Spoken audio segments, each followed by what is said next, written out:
वसुधा तुम्हारी बात सही है, किंतु उन्हें अकेले रहने की आदत हो चुकी है। बहुत सारे समझौते करना होंगे। क्या तुम और हल्का कर पाओगे? कैसे बात कर रहे हो?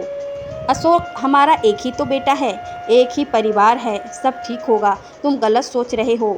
अशोक जानता था यह सब कुछ इतना आसान नहीं है, किंतु वसुधा की जिद के आगे वह ज़्यादा कुछ बोल ना सका। वह दोनों ज़रूरत का कुछ सामान लेकर अपनी कार से मुंबई पहुंच गई। उन्हें देखते ही अलका और राहुल बहुत खुश हो गए। पैसे और जगह की कोई कमी नहीं थी। राहुल ने अपने बाजू वाले कमरे में उनका सामान रखवा दिया। धीरे धीरे 1 माह बीत गया। अब अलका तनाव में रहने लगी।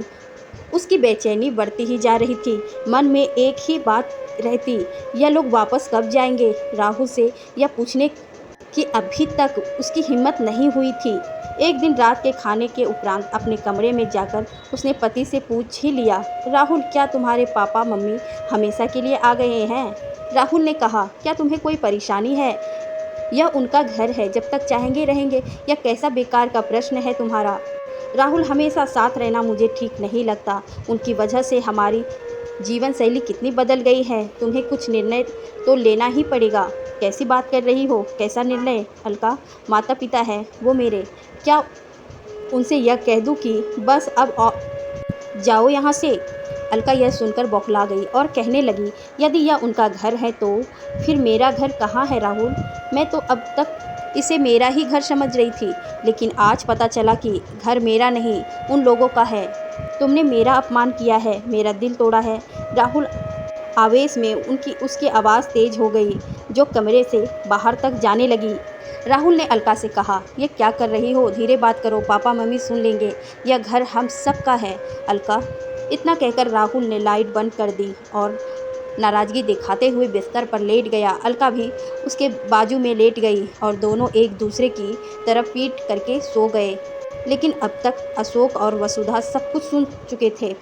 वो गुमसुम हो गए। उनकी सारी खुशियाँ एक पल में ही धराशायी हो गई। सुबह 7 बजे राहुल की नींद खुली, तब उसने अलका को आवाज़ लगाई, अलका जल्दी चाय दो, आज मीटिंग है, ऑफिस जल्दी जाना है।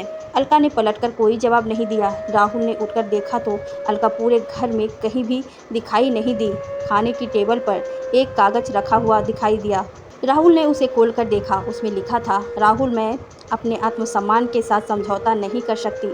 तुमने मेरे आत्मसम्मान को अपमान की चिता पर रखकर जला दिया है। मैं जा रही हूँ। तुम्हें निर्णय लेना ही होगा कि आखिर यह घर किसका है, मेरा या उनका। राहुल की आंखों से आंसू टपक रहे थे। उसे उस पत्र में ऐसी जिद नज़र आ रही थी जिसे पूरा करना उसके लिए असंभव था। वह तुरंत ही अपने मम्मी पापा के कमरे में गया, किंतु यह देखकर वह हैरान रह गया कि उसके माता पिता भी वहाँ नहीं थे।